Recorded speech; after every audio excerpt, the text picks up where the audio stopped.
When I walk in the hallway, my little sister runs out, she says, "Mom just got shot, Mom just got shot." I'm like, what do you mean? The sound of gunshots shattered the peaceful father's day afternoon. Inside a modest Detroit home, 14-year-old Justin Dorsey heard the terrifying noise and rushed toward it, his heart pounding against his chest. What he found would forever change his life. His mother, Latrese Morris Dorsey, lay bleeding on the floor, her 4-year-old daughter Jada standing nearby, frozen in horror.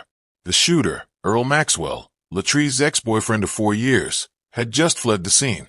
As Justin desperately tried to save his mother's life, pressing his hands against her wounds and begging her to stay with him, he became the reluctant witness to her final moments. Just hours earlier, Latrese had been preparing for a family visit, looking forward to celebrating the holiday with loved ones. At 42, she was finally rebuilding her life after ending a tumultuous relationship. She had a new home, her children were thriving, and possibilities stretched before her. But Earl Maxwell couldn't accept that she had moved on. His jealousy had transformed into a deadly obsession that culminated in this moment of unthinkable violence. 10 bullets, 10 deliberate shots fired in front of a child. A mother of 3 dying in her teenage son's arms on what should have been a day of celebration. Welcome to Explosive True Crime Stories, where we not only share real-life cases, but analyze what led to these tragedies and how they might have been prevented. Today's story is particularly heartbreaking. A mother hunted down by a man who claimed to love her. As we explore this case, I want you to consider the warning signs that preceded this violence. Could someone have intervened? What would you do if you noticed similar patterns in a loved one's relationship?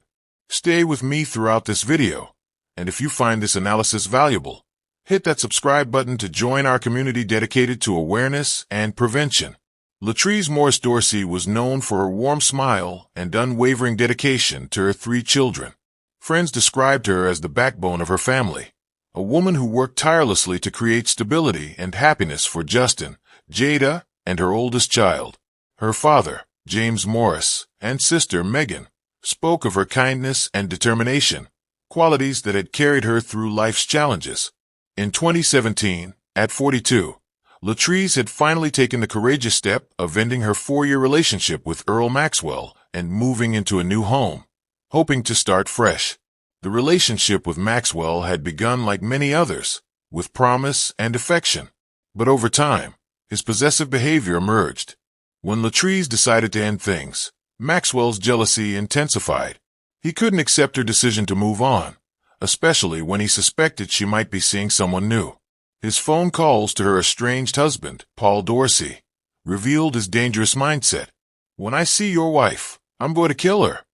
Maxwell had threatened just 2 weeks before the murder. Though he later recanted this threat, his words proved to be more than empty. His obsession with controlling Latrese ultimately led to a calculated act of violence that left 3 children without their mother. Long before the fatal Father's Day in 2017, cracks had begun to form in Latrese and Earl's relationship. Friends noticed how Maxwell's demeanor would change when other men were around Latrese. His eyes would follow her movements, his jaw would tighten, and conversations would abruptly end if she laughed too freely with others. These subtle behaviors gradually intensified over their 4 years together. Maxwell began checking Latrese's phone when she wasn't looking and questioning her whereabouts. He would show up unexpectedly at her workplace, claiming he just happened to be in the area. What started as text messages asking where she was evolved into demands for photographic proof of her location.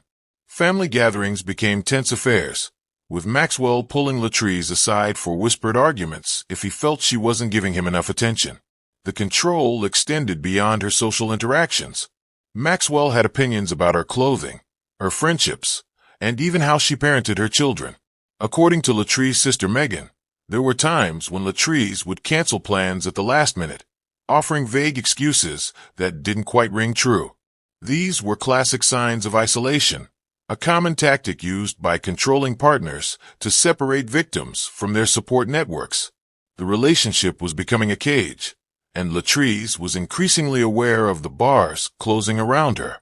Born and raised in Detroit, Michigan, Latrese Morris Dorsey came from a close-knit family that valued loyalty and hard work. Her father, James Morris, had instilled in her a strong sense of responsibility and dedication to family. Though she and her husband Paul Dorsey had separated, they maintained a respectful relationship, focused on co-parenting their children. Her home was the gathering place for family celebrations, with Latrese often cooking large meals that brought everyone together. With her 3 children, Justin, Jada, and her oldest, Latrese fostered an environment of open communication and unconditional love. Justin, 14 at the time of her death, shared his mother's warm personality and determination. 4-year-old Jada was the apple of her mother's eye, often seen wearing matching outfits with Latrese on weekends. Neighbors recalled seeing Latrese helping Justin with homework on their front porch and pushing Jada on the swing set in their backyard. Despite working long hours, Latrese never missed her children's important moments. She attended every one of Justin's football games, cheering loudly from the stands. She kept detailed scrapbooks of their achievements and milestones, preserving memories for each child. Her sister Megan often remarked that Latrese's children weren't just her priority. They were her purpose. Every decision she made, including the difficult choice to leave Maxwell, was filtered through the lens of what would be best for them. Professionally, Latrese had built a steady career in healthcare administration, working her way up from an entry-level position to a respected role coordinating patient services. Colleagues described her as meticulous and compassionate, someone who went the extra mile to ensure patients received proper care. She took night classes twice a week, pursuing certification that would allow her to advance further in her field. Beyond her career, Latrese harbored dreams of opening a small catering business. Her kitchen was filled with cookbooks, featuring her handwritten notes in the margins. She had recently begun saving for commercial cooking equipment and researching small business loans. Friends recalled how her eyes lit up when discussing these plans, a glimpse of the future she was building for herself and her children. In the months before her death, Latrese had also started renovating her new home, painting walls and planting a small garden with Jada. Each improvement represented her commitment to creating a fresh start, free from Maxwell's influence. Those who knew Latrese described her laugh as infectious, a full-bodied sound that could lighten the heaviest moments. She possessed a natural ability to make people feel valued, remembering small details about their lives and following up on conversations weeks later. At community gatherings, she was often the one who noticed when someone was sitting alone and made sure to include them. She just couldn't hold back her anger. I hate you! And you can feel my skin! I hate you, dog! The stepdaughter of a woman killed as young children looked on comes face to face with the killer. And wait until you hear what she said before the judge hauled him off to prison. Raw emotion today inside a Detroit courtroom as Earl Maxwell was sentenced for the cold-blooded murder of his girlfriend. Making matters worse is what Maxwell said to the court before his sentence was handed down. Let's get right to Mara McDonald. She's live tonight. Mara, he reportedly said he loved her. He repeatedly, Kimberly, said that he loved her, and how her children managed to keep it together as well as they did, I have no idea, because the only thing worse than listening to this man blather on about how much he loved this woman that he murdered was when he started trying to justify what he did. I hate you! Children grieving their mother poured it all out in a Wayne County courtroom today. Earl Maxwell was the ex-boyfriend of Latrese Morris Dorsey. He became so enraged with her, he busted into her home last year and shot and killed her right in front of her 4-year-old daughter with her 14-year-old son in a neighboring room. My mom was the nicest person, the most caring person, and for you to take her out of my life like that hurts my heart so much. What disgusted her children even more? We were supposed to be dating. We were still dating until this plumber guy came along. Okay, I'm gonna leave that alone. Maxwell continued on with things that had the judge telling him to zip it until finally. But I was wrong. I was wrong, and I'm sorry, and ain't no way I can repay this. It's between me and the Lord now. I just want to let y'all know that I have repented with every bone in my body, and I can never take this back down here on this earth. And I just want to let y'all know that the Lord gave me a dream that she's with the Lord. And that's the only thing that kept me from killing myself. Back here live, her family didn't think much of his repenting. Apparently, the judge didn't either, sentencing him to 25 to 50 years in prison. One witness later told police they observed a man matching Maxwell's description watching the house from inside the vehicle. Latrese found flowers on her doorstep with no card, a gesture that felt more menacing than romantic given the circumstances. Most disturbing was Maxwell's attempt to use Latrese's children to regain access to her life. Maxwell's tone darkened. "When I see your wife, I'm going to kill her," Maxwell declared, his voice cold and deliberate.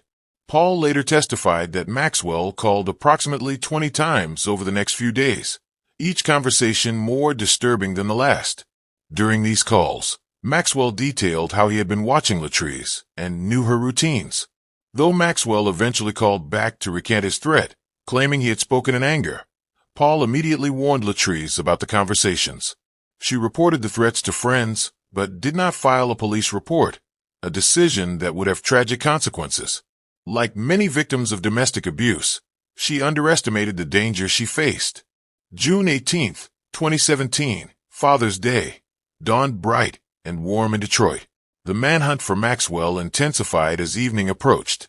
Police deployed tactical units to locations associated with him, including his apartment, workplace, and known hangouts.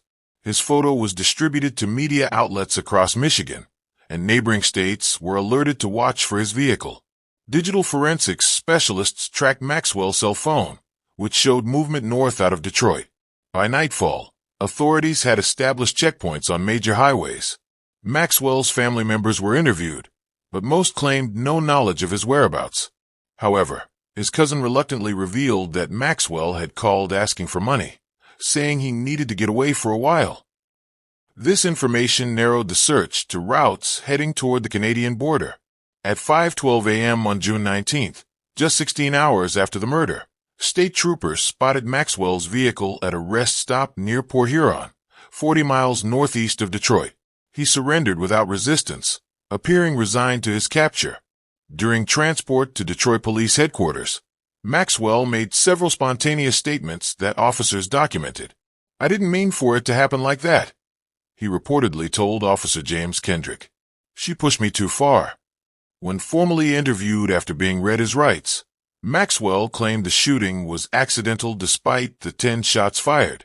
He insisted he had only intended to scare Latrese, a defense that would collapse under the weight of evidence showing clear premeditation and his prior threats to kill her.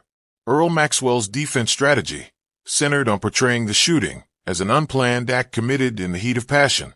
His attorney argued that Maxwell had gone to Latrese's home simply to talk, and that the situation escalated unexpectedly. This was a tragedy born of emotion, not calculation, defense counsel stated during opening arguments in May 2018. This narrative quickly crumbled under prosecutorial cross-examination. The evidence told a different story. Maxwell's repeated surveillance of Latrese's home, his explicit death threats to Paul Dorsey, and the 10 deliberate shots fired, many after Latrese had already fallen. Ballistics experts testified that Maxwell had to reload his weapon during the attack, further undermining claims of an impulsive act. Most damaging was the testimony of digital forensics experts who recovered Maxwell's internet search history. In the weeks before the murder, he had searched for how to make a murder look like an accident and gun silencers homemade. These searches, combined with his purchase of the murder weapon just days after threatening Paul Dorsey, painted a clear picture of premeditation that the defense could not explain away. The courtroom fell silent as Paul Dorsey recounted Maxwell's threatening phone calls. "He told me directly, 'When I see your wife, I'm going to kill her,'" Paul testified, his voice steady despite the weight of knowing he had warned Latrese about these threats. He described Maxwell's 20-plus calls, the escalating anger, and the chilling calm that came over Maxwell's voice when making his most explicit threats. Latrese's sister Megan provided emotional testimony about the changes she observed in her sister during the relationship with Maxwell. "She became quieter, more cautious about what she said and did," Megan explained. "The vibrant woman I knew all my life was disappearing." Megan also detailed Latrese's careful exit strategy and her hope for a new beginning.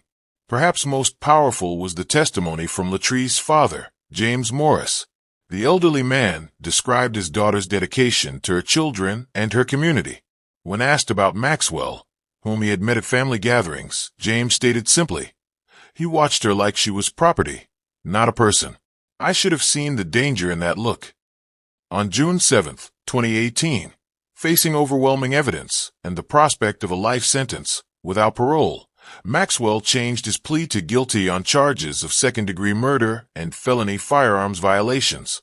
The plea agreement came after prosecutors presented their final piece of evidence, Maxwell's jail phone calls in which he admitted to a family member that he couldn't let her be with anyone else. At sentencing on June 21st, almost exactly 1 year after the murder, Judge Marissa Coleman delivered Maxwell's punishment, 25 to 50 years in prison. This court sees this crime for what it was. Judge Coleman stated firmly, "Not a crime of passion, but a calculated act of control when all other forms of control had failed." Before sentencing, Justin Dorsey, now 15, requested to address the court. Standing tall at the podium, the teenager looked directly at Maxwell, something many adults couldn't bring themselves to do. "You took my mom from us because you couldn't handle her being free." Yes, a coward took his mother's life, but during his sentencing, 14-year-old at the time, Justin Dorsey, stood up in court and promised he would succeed like his mom wanted him to. He kept his promise. I'm really happy. I'm happy it's over with. I miss my friends and stuff, but I mean, you got to grow up in life sooner or later.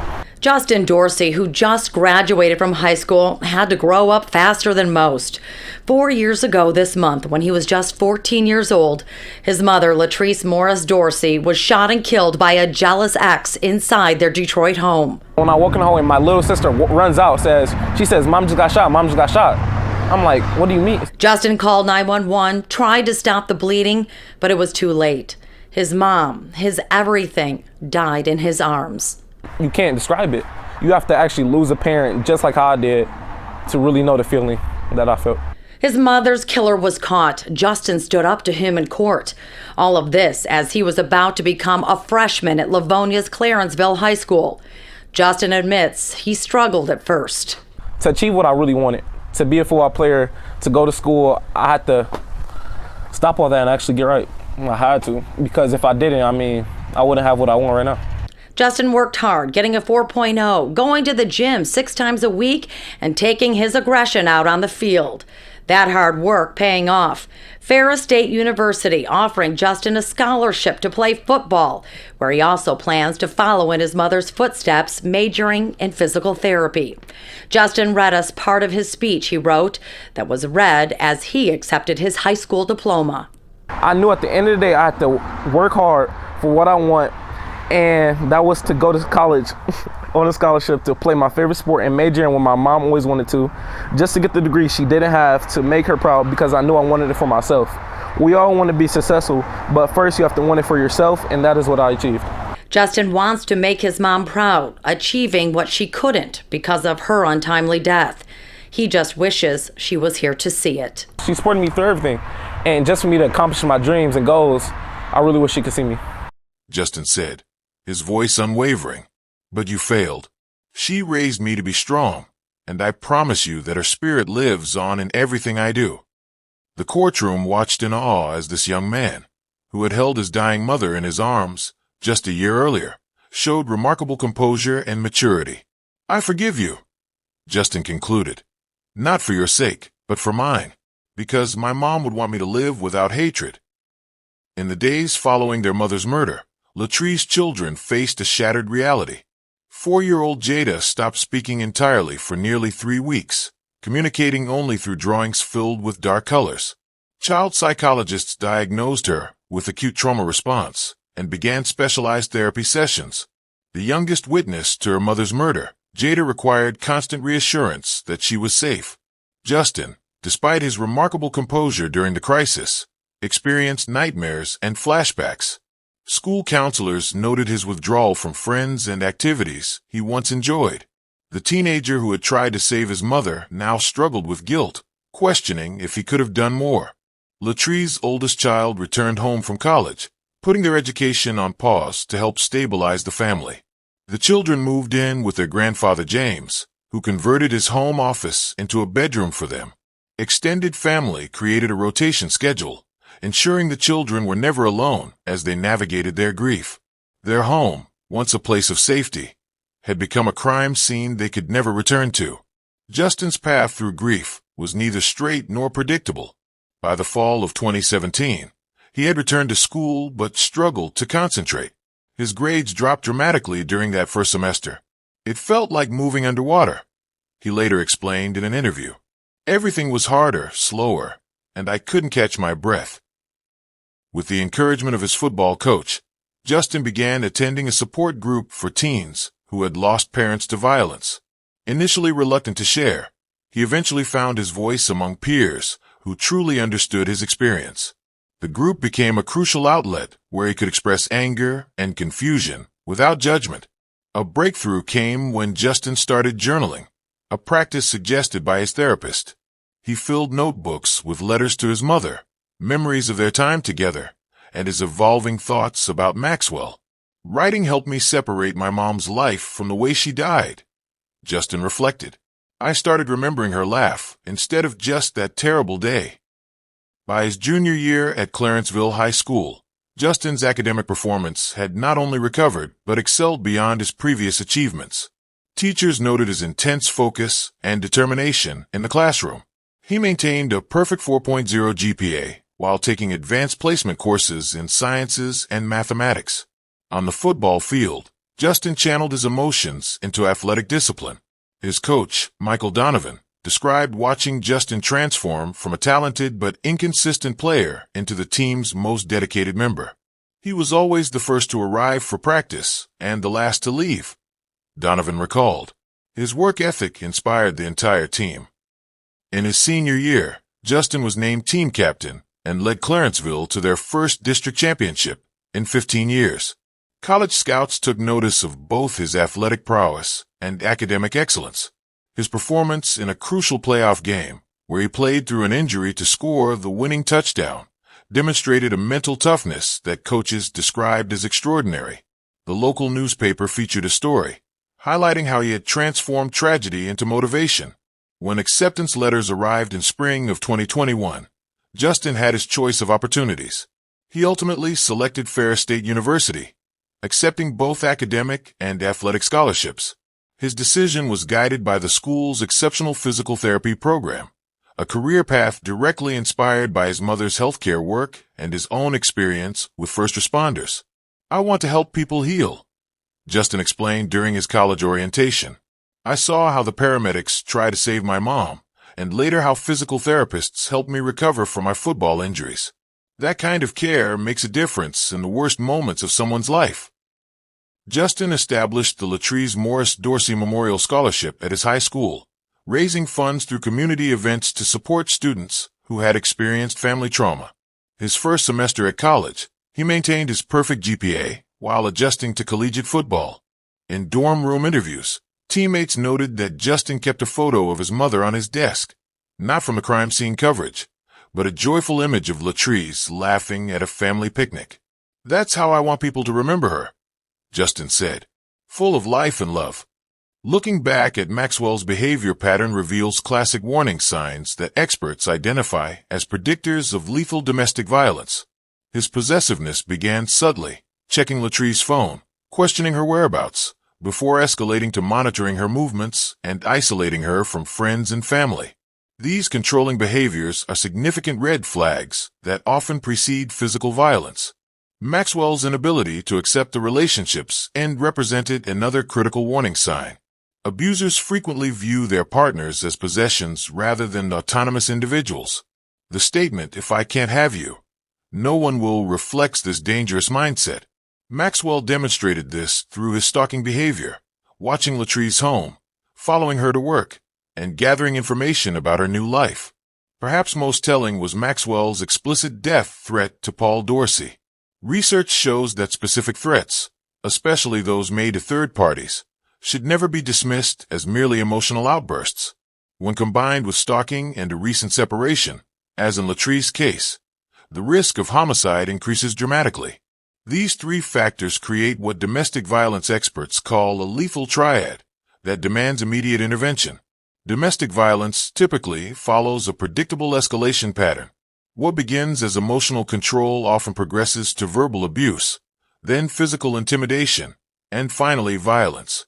This gradual intensification explains why many victims don't recognize the danger until deeply entangled in the relationship.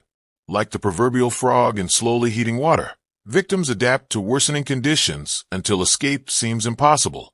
Victims stay for complex reasons beyond the simplistic question, why doesn't she just leave? Financial dependence, fear for children's safety, and isolation from support networks create practical barriers to escape. Many abusers threaten increased violence if the victim attempts to leave. A threat statistics prove is often realized.